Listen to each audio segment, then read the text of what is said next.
Hello. Hey. How you doing? Oh, pretty good, thanks. How about you? Not bad, man. Not bad. Got off a crazy game. But yeah. So I was trying to pull up the Metafy page. Oh, it's actually letting me do it now. I had seen, I believe you're a 4500 carry player. That's right. Okay. And now I'm trying to find. Uh, Failing to pull up our. I'm a noob at this apparently. Okay. Okay, I'm a noob at Dota. That's why I'm here. Yeah, there you go. I blame Metafy because it's anything but me. You've been playing for quite some time. You said you've been playing more seriously for the last like 7 years, but you seem to be playing a good amount of Dota. Is that like all on the weekend? Is it kind of consistent day to day? What's like your situation? Uh, Pretty consistent. Usually play 2 or 3 games each day during the week, and usually more on the weekend. Okay, yeah, that's pretty consistent. Okay, so you said you've been hovering around that MMR for quite some time, and your goal is to reach Immortal. Um, Yeah, so we're gonna look for some key points of consistency. Does that sound good for you today? that sounds great. I Okay. think from, my perception of my gameplay, I think the consistency is like what I lack sometimes. Hmm. Cool. Okay. Do you have a game ID for me? Sure, I've got here, I'll send it in Discord. There Yeah, you go. that'd be great. Thank you. I'll share my screen with you. Yeah, so just speaking honestly, how would you say how much autopilot do you go on? Um, I would I guess how do I quantify that? I'm saying like there's players that come in that say like, yeah, I really struggle with autopilot, and other players are like, not so much. Like it's I feel like I don't. I definitely make a concerted effort, especially when I'm playing rank, to, think about the game and think about like what do I need to be doing right now? What item do I need next? Or like what items do I imagine myself needing to carry this game? okay. So if I ask you a question about what you're thinking during this game, you'll probably remember. I think so. Okay. Yeah, I've realized I have to get a gauge of this a little bit because my last few, I wouldn't say my last few. I've had a few coaching sessions recently that I've kind of had to break it down from the ground up. So, just wanted to check in. I prefer to ask you what you're thinking during the game. But I Yeah, haven't I'll done that. definitely do my best to answer. I think there's I a good mean, chance I'll have an I'm idea. not saying you're letting me down if that's not the case. More so just trying to explain why I asked you. Okay, so Ursa, one of my boys, one of my favorites. What were your thoughts going into this game? Like picking Ursa, playing Ursa. Uh, yeah, so I've been prioritizing Jug and Ursa as like my two most confident heroes right now. Jug is banned almost every game, so usually that means I'm playing Ursa. Hmm. So I feel pretty good about having the pick. My thinking going into the game is, we've got the matchup against Tide's okay. When I realized we're against the Witch Doctor, I don't love that. Because I don't know, there's just like Maledict's bullshit. So I'm thinking, I'm just trying to survive the lane, and if we get the chance to pressure Tide, that's great, but I'm not necessarily betting on it because I feel like they have a pretty aggressive lane. Hmm. Okay. One thing I've noticed on Ursa is you haven't prepped a single CS where like you give yourself a Fury Swipe charge on it. I noticed you didn't do that a single time. Is that something you say you don't usually use very often, or how do you feel about that? I would say I do it sometimes. I was feeling kind of scared in the beginning, so I wasn't feeling like I could like hang out in the wave as much as I might like to, unless it was like to walk up and hit the creep. Hmm. Okay.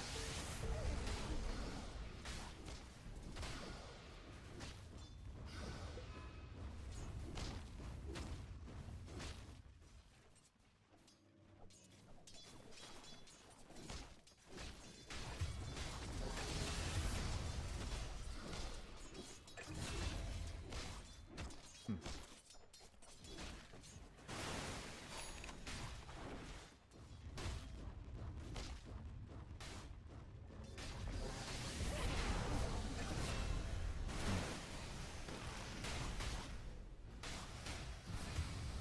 Laning stage went a bit rough. Yeah, at this point, I'm like, this isn't half. I thought maybe it'd be a little hard. I didn't think the lane would be this hard, to be honest. And I think at this point, Skywrath was saying like, "Hey, like, be more aggressive." And I'm like, I don't think we can here. Like, I'm just trying to get my last hits, and that's hard. I don't have the extra health to spend like trading. Yeah, I mean, the big problem is you guys don't have a small camp. That pretty much accounts for 99% of these problems here. Yeah, like the lane's way far up, a lot more than would be ideal.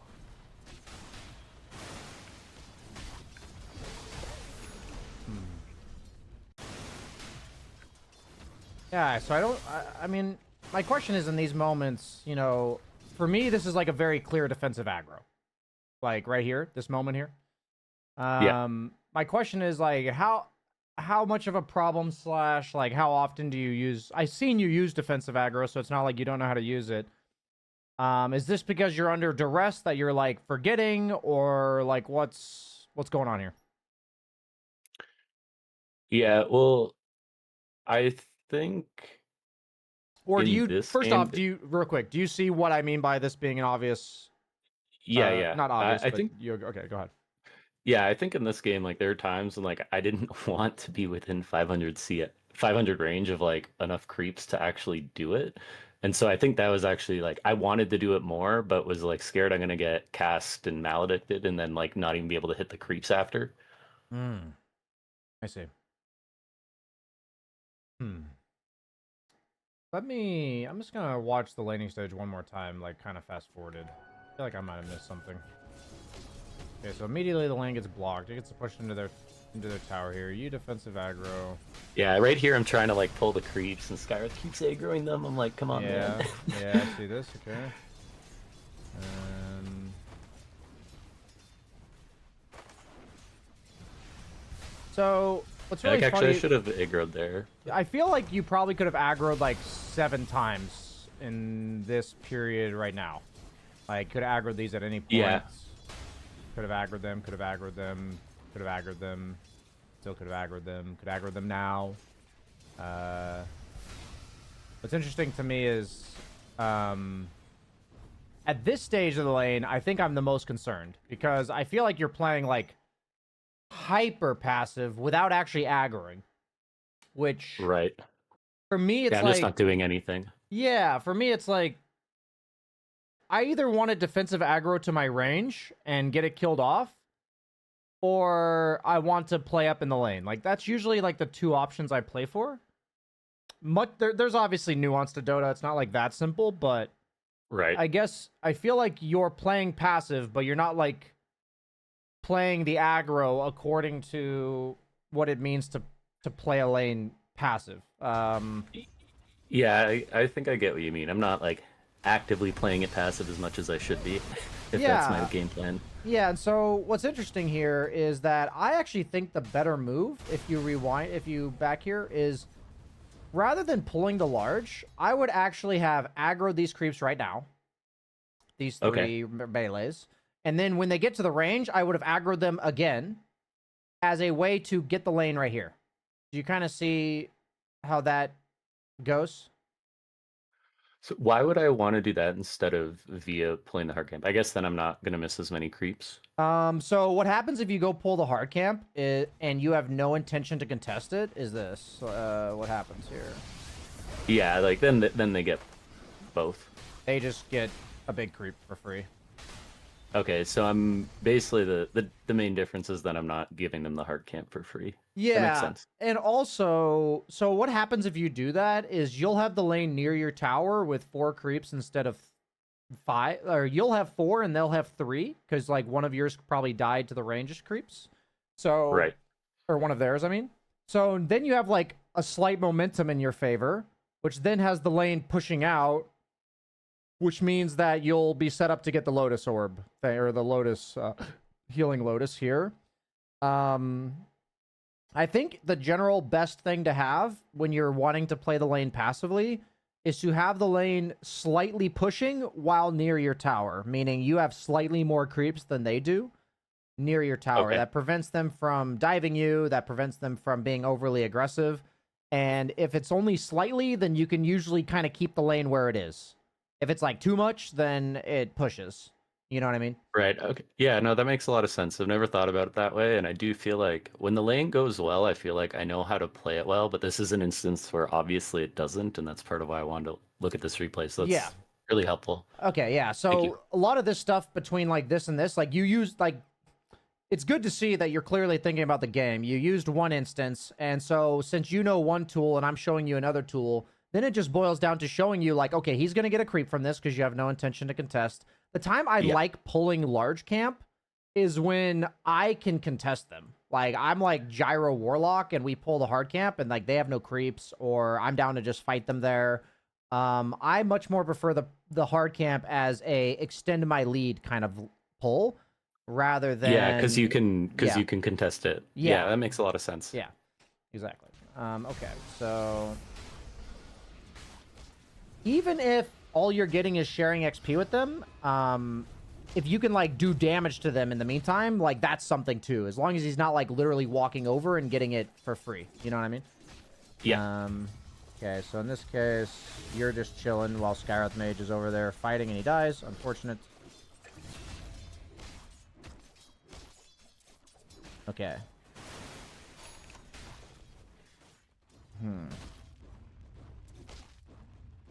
Okay, so now the lane. I'd say at this point in the lane, there's like 4 or 5 small things, including the small camp, which is a big thing, that have happened where it's like pretty unsalvageable. Like, what I'm trying to say is nothing you can do from here unless the opponent like overextends and dies, is gonna like win you this lane. You know what I mean? That was definitely my feeling at this point. I'm like, I just want to get the fuck out of here. Yeah, cool. Okay, so what we're in is damage control now. That's what we're in. Okay. So even in this instance, you staying outside of tower range to... What happens here is you keep the range creeps here by not letting this walk into your tower. So by keeping the range creeps here, you just have now a huge wave pushing into your tower that you can't kill.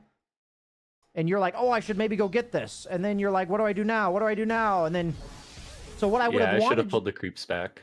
Yeah, so what you can do is you can let those range creeps walk in first. It's really important. The biggest thing is when you're looking to play passively, you don't want a bunch of range creeps in front of your tower. This is just setting you up to get shit on. Does that make sense? Yes, it does. Okay. So we can get creative. There's a lot of different solutions that happen here, but any motion you're making in the lane, like this one, that keeps these alive, bad. Very bad.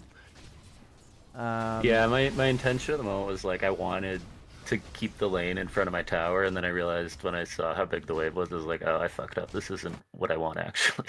You're playing to control the lane.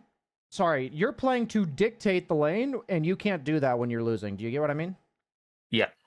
That's so what you said earlier, I think is really important for you to draw upon. I know how to play the lane when I'm winning, and I don't know how to play the lane when I'm losing. What I'm now telling you in response to that is you play the lane as if you're dictating it no matter what, is what I've Right, I'm always now. playing it like I'm winning. Yes. So now we can see, like, yeah, pulling the big camp, great when you're winning. Staticking the wave in front of your tower, great when you're winning. But these are not good things when you're wanting to play super passively. These are not good. That's my biggest summary of your laning stage. I'll just put that in the notes here. Playing lanes always as if you are winning. And I think most important thing is which team is dictating the lane and equilibrium and control. Like, which team has this power? And if it's you, do all the things you've been programmed to do. Like, everything that's your gut instinct is probably correct. At least most of it. I saw you talking about this in a coaching session earlier this week, or a similar concept at least, so that I definitely get where you're coming from. Okay, great. Yeah, at this point we're Sag. Oh yeah. Sag, very Sag.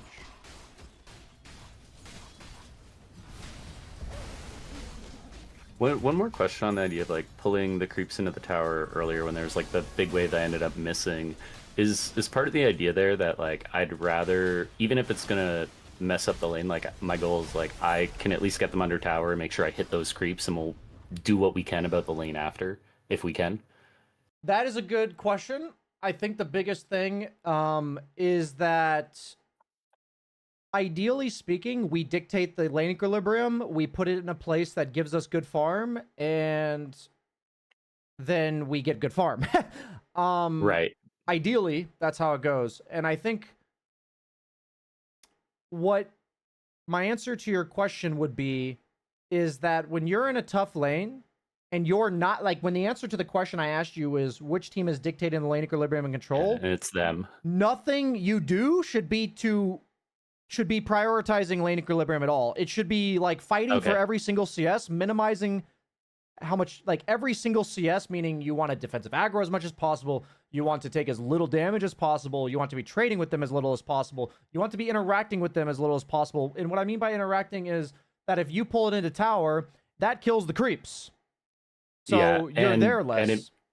Right, and I'm probably not getting as harassed as much if exactly. I'm under tower. So what happens there is you're effectively saying, okay, you know what? I'm going to get as many creeps as I can. I have my treads. I'm probably 3/4 HP here. It might still feel kind of bad, but I'll go jungle when I'm almost level 5 with treads, and it's not the end of the world.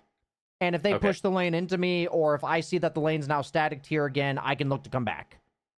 Okay. And for me, I kind of view that as what should realistically be worst case scenario. If you are not getting a pull camp, you died once early in the lane, you don't have control, all that kind of stuff. Does that all make sense? Yeah, it does. Thank you. I think this is a classic case of trying to control something you can't control, which is the lane equilibrium. Yeah. No, that makes a lot of sense. I've had a few players that were like 5,500. They probably know who they are if they're here. That would go into lanes assuming they're gonna win, and I'm not saying that's what you're doing. But so it was really hard for them to adjust when they were losing lanes on heroes that they viewed as like strong laners.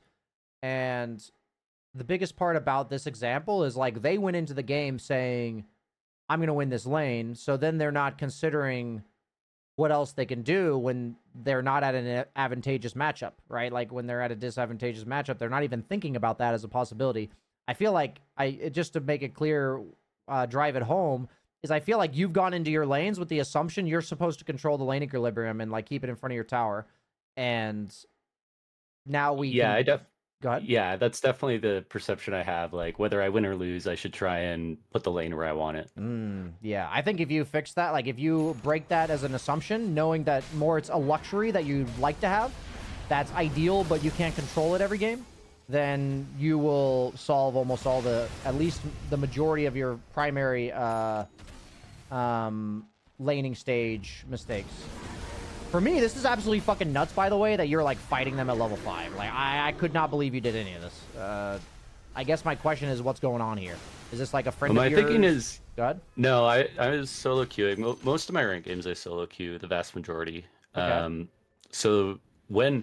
My thinking was when Lina came, I'm like, you know, I think we can threaten them, and I'll take any little bit I can get, and the experience would be really helpful, but...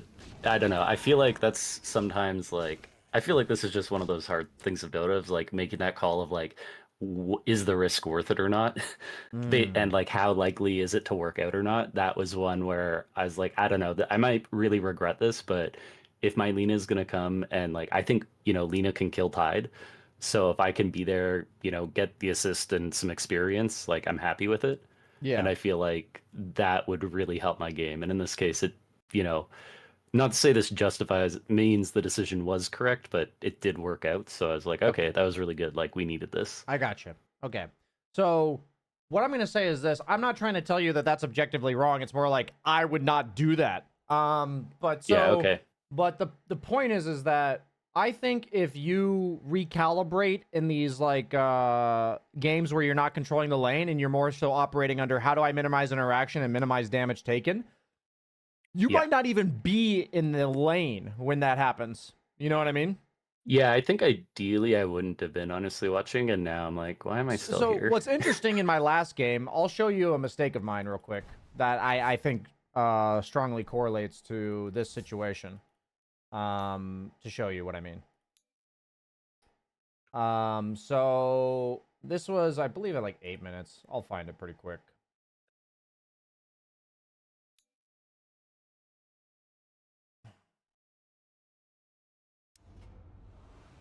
So honestly, this portion of the game, like 6 to 10 minutes, is all about like how much of the lane do you think you can contest, and like can you push up the lane? Can you take these two camps? Like, where is the boundary of you and the offlaner and where you want to interact with them? Yeah. Okay.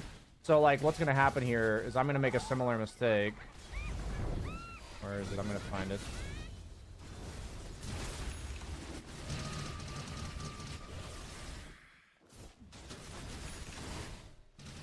It's coming somewhere. So in this case right here, Yeah. even though I'm level 8 and he's level 6, like, so I'm getting baited by the fact that I'm level 8 and he's level 6.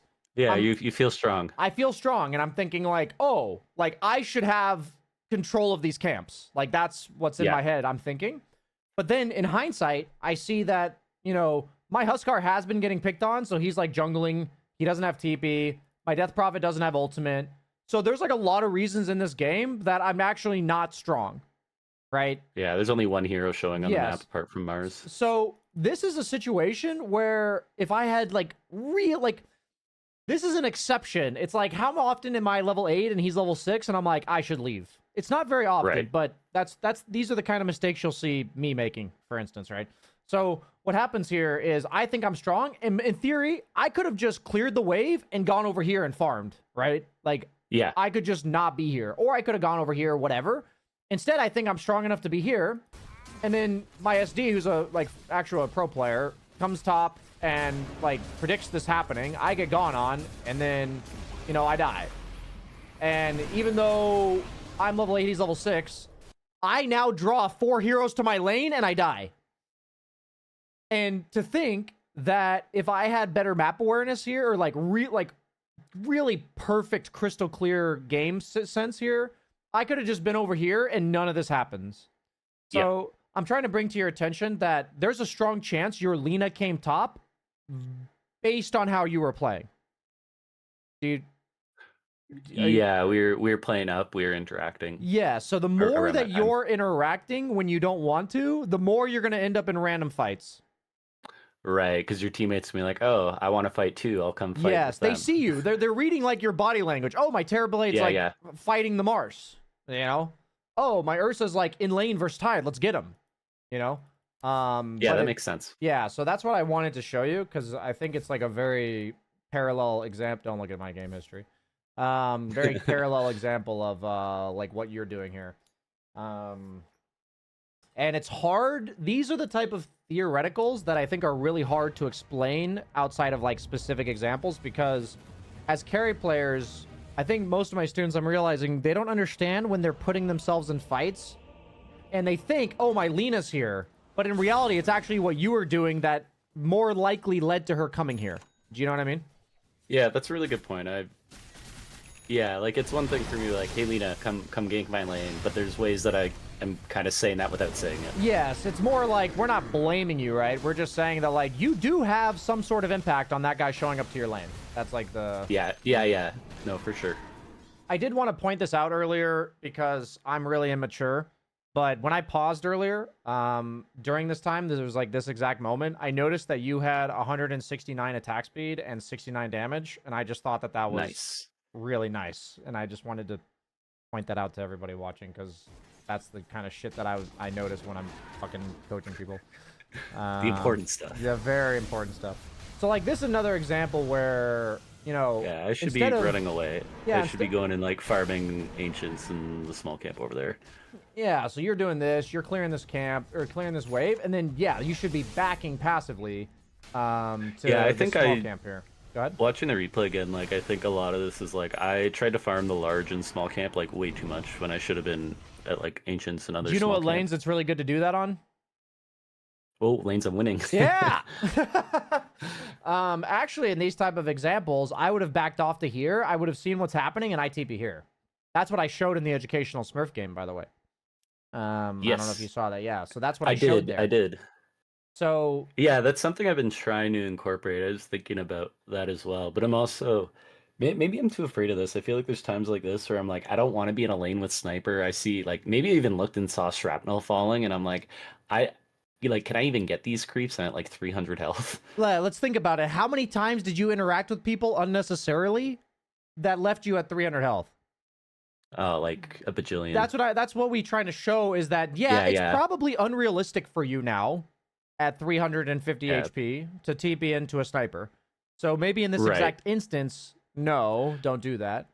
But it's But if I didn't showing do these other things, then maybe I'd be like 900 health, and it'd be yeah, fine for me to catch a wave there, and yeah, then like I'm farm my showing way back you the through snowball our effect. top jungle. Exactly. You just laid it out. There's that snowball effect of limited options now. So the more that we involve Yeah, okay. ourselves, we get it really snowballs in terms of limiting our options in the game. That makes a lot of sense. Yeah. Now sniper's here. Okay, now that you got assassinated by sniper, you have absolutely no excuse for not being here. I think I might TP there. No. Oof. Oh, darn. I like the faith in your former self. I appreciate Yeah, that. I know, right? Yeah, that's good. Okay.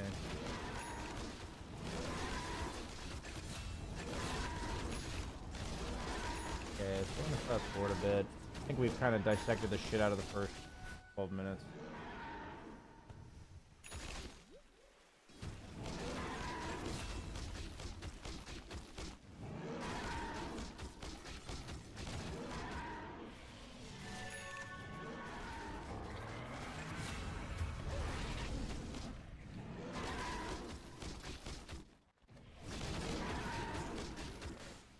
I'm just watching the mini map mostly. Okay, you have Battle Fury. So this is a interesting example, right? Because they're all missing. So, but I mean, what are the odds all 5 of them are here? What I've That's what I learned, thought. what I've learned as carry, I've learned this so many times. So I'm just trying to save you some time. If I have a Battle Fury, especially, and this is in the current patch, Yeah, this better die before I show here, unless everyone in the game is showing. Like, that makes sense. just kill this Yeah, first. You know, you'll get both, hopefully. Meaning, like, if you were to go here and then come back, it's going to be the same as you right. going here and then going there. It's like slightly less inefficient, but there's like, it would take a very clever smoke gank like through the gate or behind your tower to kill you back there. Yeah, and I lose maybe one creep. Yeah. And I've overvalued staying in the safe lane myself a few times, and I think you're heavily overvaluing it as well. The games that Yeah, I win, I just play off map back here with Battle Fury, okay. you know? And think Yeah, of I it think as, sorry, real quick, last thing. Think yeah, of it yeah. as you need to see things that allow you to do this rather than defaulting to this, which is what you seem to be doing. Yeah, that makes sense. Go I ahead, think you were going to say something? Dota Plus tells me I have like a 70% lane win rate, so I think that's why like 2/3 of my games I'm getting Mm. practice winning the lane, and so it makes yeah, it's good to have these like this is exactly what I need, I think, is understanding what to do in these scenarios, and that's part of why I picked this game. So this is super helpful already.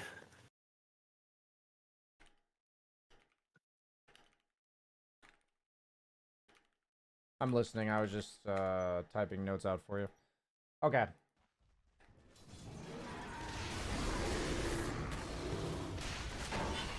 And fast forward.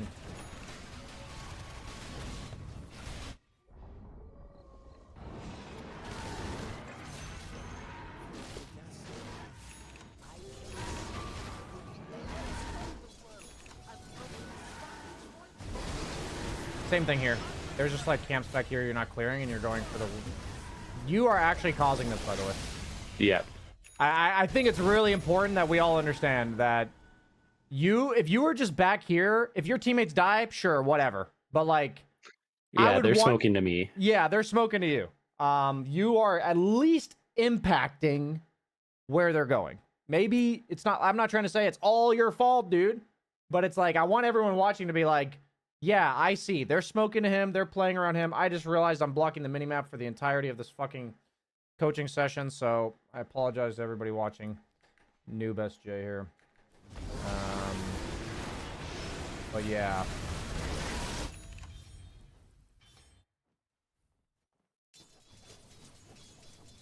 That was the first time minimap was super relevant, so.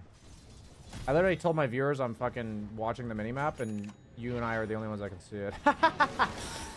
That's funny. Okay.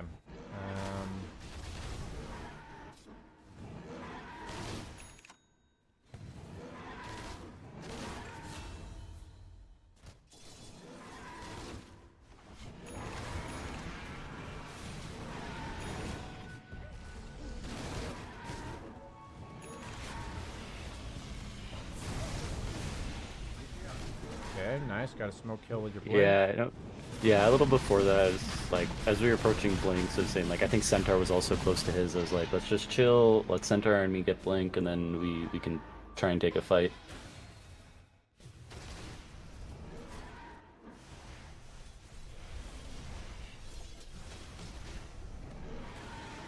Like in general, I feel like even in these losing games, like if I'm Ursa, when I get my blink, I feel like, you know, unless they happen to be wandering around all as 5, like we can get a kill almost every time.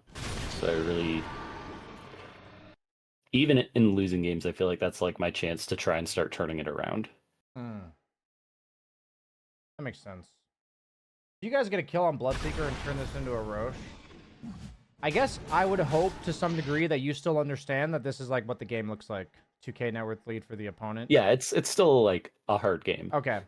So when I see this, and I Yeah. see this, and I see this, when I have an Aegis, what am I doing with it? Probably trying to farm aggressively, like maybe get the T1, but I wouldn't even like say aggressively. I would just say farm. yeah, like I'm not trying to go super out of my way to like fight with this. Like I'm not, you know, wandering around with my team for the next 5 minutes. What I would be doing is I'd probably go here for sure because it's right here, Yeah. and I don't have any desire to be aggressive because of what I just stated. I would hope Lina TP's top. He's probably not going to if you advance on the map. I'll say that much. If you say something along the lines of let's chill and farm for a bit, the odds of him TPing top are like much higher. You know what I mean? So what I hate about this is that they have much stronger team fight than you guys. Your 2 cores that do have items are like all farming items. And we're like aggressive on the map playing together, and I really don't like this at all. I really don't like this. I really don't like this. This is the complete opposite of how I would want this situation to be played. Now Skywrath Mage TP's away, then you TP away, and you have like a Lina with bots. Yeah, I see what you mean. I'm supposed to be the one taking like the safe farm on like the bot side, and Lino is supposed to TP top there. And like, what were we doing in their bot jungle? I think I would be very content if you never hit a hero for this entire Aegis, just to be frank. Because Okay. Ursa off map, Skywrath Mage off map, they are not going to split up and farm. Do you see what I mean? Yeah. So is it even worth taking Roche there, or like? No, it's very good to take Roche, because then what you do with Roche is play the game you want to play with a second life. So I get to slow the game down. Yes. And use it to help like catch up more. Yes, and they're also like very de-incentivized to kill you or like Right. try to find Even if you. I get ganked, it's, you know, it's more of a pain for them, and they're less likely to try and do it in the first place. It's very unlikely for them to be like, let's smoke on the Ursa with Aegis, you know? Yeah. That's very unlikely. So the thing is I want you to think that if you guys were to just play 4 separate areas on the map, which team benefits from this, right? And there's argument that both teams kind of have kill potential, but like Tide Sniper don't really move on the map very much. And I'd like you to think that like if anybody on their team, like say one person TP's bottom and the other ones are showing top, you can capitalize on that. I think you're in a situation to make them separate because they don't want to, and then kill them when they separate. That's really how I good point. approach this. Yeah. ways to use an Aegis than just grouping aggressive. This kind of falls in line with the same problem you have in the laning phase, actually, which is to, like, if you're much stronger than them and you have an Aegis, then what you're doing makes sense. Right. Yeah, no, exactly. I was just thinking the same thing. I'm like, this is another example of playing like I'm winning when I'm not. Yeah, and it's interesting because obviously it's logical. We got Aegis. That generally means we're in control. Let's play like we're in control. So that's what you're doing. Yeah, and I think my thing is like, well, I don't want to waste the Aegis, so what do we do with it? And my thing is like, well, we can like play a little more aggressively than we would have otherwise and get more farm out of the map. But I'm gonna I get your point. The better option is we don't need to farm more aggressively. We can split up and farm and take advantage of it if they do the same. Yeah, so I would like to rephrase that in your head. I put it in the notes. Aegis is permission to play the game you want to play. Don't assume you have Yeah, to do okay. anything. Do you understand what I mean? Okay, yeah, I like that. That's a much more concise way to put it. Nice. Because I think if I asked you, like, look at your team's items, look at your items, what would you like to do in this game? I'd assume I'd hear something like farm. Yeah, like I want to get like probably at least like my shard and basher, if not a BKB, before we fight. Yeah, I'd be content to not fight them until I have Basher BKB.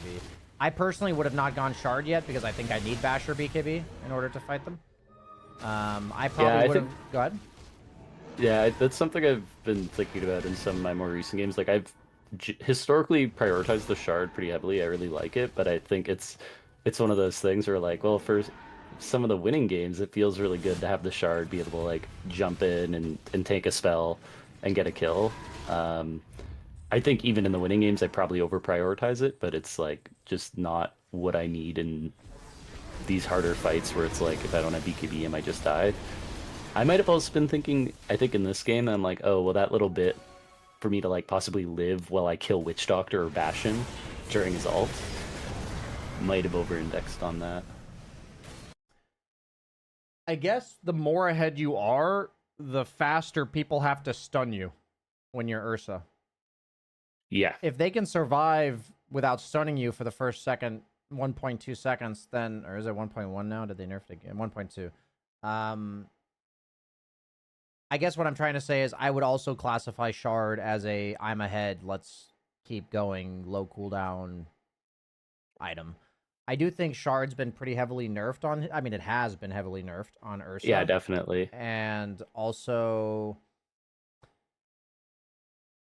I feel like the only shards that carries ever go are ones that accelerate their farm until like 25, 30 minutes minimum. Right. Like if I don't have the items that I want to fight, why am I buying this shard that's only helping me fight? Yeah, I mean, I think that the first 25 to 30 minutes, other than BKB, every item on carries is to farm. When I Yeah. think about it right now. Um, Obviously, Blink is a hybrid item, like heroes that go it, like, it's kind of just assumed on Ursa. Um, except for the guy in my game the other day. Sorry, I'm still not over that yet. I guess what I'm trying to say is I don't want to like overgeneralize, but is there any exceptions? Are there shards that make carries do something other than farm faster that people go early? Monkey King goes shard. It doesn't really help. It does kind of help him farm faster, but it's like so good for his survivability that that's kind of an exception. I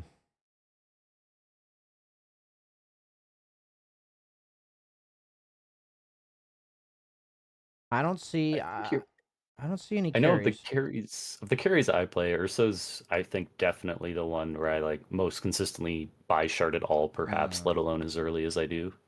Yeah, I guess what I'm trying to say is I'm just thinking generally speaking rather than just isolating it to Ursa. I do believe that your items are purely to farm or BKB. Yeah, yeah. And farming survivably is usually the item that comes after Battle Fury. And I actually think the best survivability item while farming is Blink for Ursa. for a hero like Jug, that's why they go Manta. Same with Troll. Why do you classify Blink as like a survivability item for solo farming? Because you can. I mean, a lot of times as Ursa, like you. I guess it depends from game to game, but I think of it as a survivability item because it helps me like path around the map. Like, there's no item that actually. If I get gone on as Ursa, it just never feels good. If I have to like pop BKB and run, it's like. But on Yeah. Jug, if I get gone on and run away, it's not that big a deal. Same with most other carries. So I guess Ursa's survivability is actually played upon him never getting gone on and just being evasive, and then him choosing to go on you. Gotcha. So that's why I would classify it as a Right, like if I survivability. see a hero walk up the hill near the camp I'm farming, I can just blink away. Yeah, and as Jug, you're fine to just spin away or Manta away. Like, Yeah. yeah, I guess what would you do if you see somebody? What does this hero need? And it feels really bad as Yeah, okay. Ursa to do anything other than blink away, right? Pop a BKB, That makes sense. Yep. anything like that. Yeah. That was a good question, though. Yeah, like I think about it, like part of why I like buying it at this point is mainly just like getting around the map faster. It feels like it accelerates farm a little bit. Yeah, now that I think about it, this is why Ursa buys Blink, is because not only does it help you kill people and farm faster, but it's by far the best survivability item when you're farming as well. Which, that just means it's undeniably the best item in the game for this hero, right? Yeah. And it's not the same argument when you're thinking about, like, you know, maybe Jug can go Blink right after Battle Fury, but that's not actually how Jug survives. Jug survives by just walking away from you.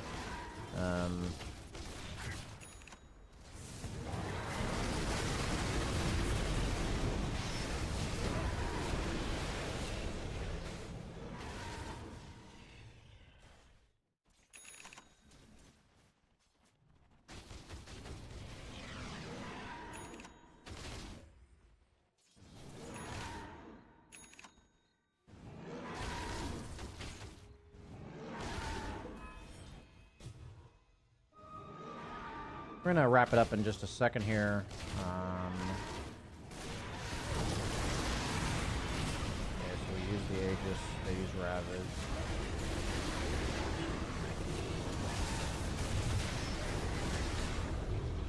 Who did you go on?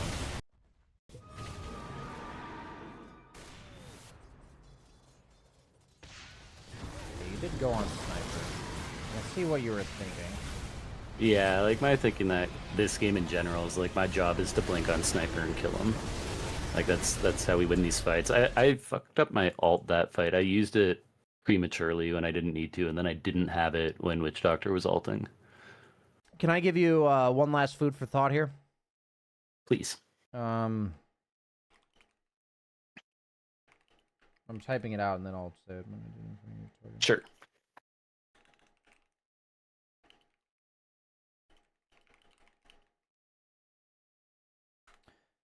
So when I thought this, I'm like, you're correct to go on Sniper. Like, that's a good target.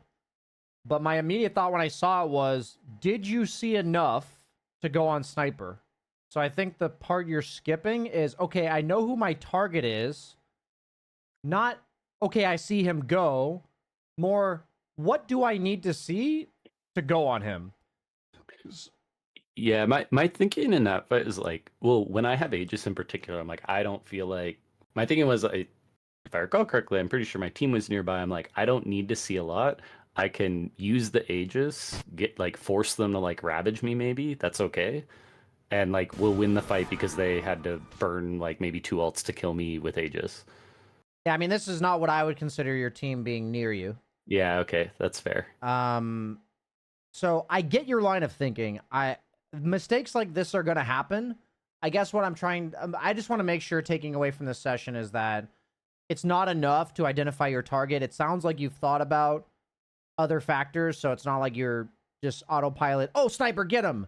It was definitely a little bit that. Yeah, I think maybe it's like I see one other hero and I see Sniper, I'm going. Yeah, or one other hero off map. It needs to be pickier than that. Is basically what I'm trying to say. Like for me, I remember playing a very similar game. Actually, I think I was Jug, maybe I was Ursa against Sniper, and I felt like I needed to see like Tide up here and like clock go in or something. You know, like I want them to go in Yeah, first okay. or see them elsewhere. Like Tide's not there.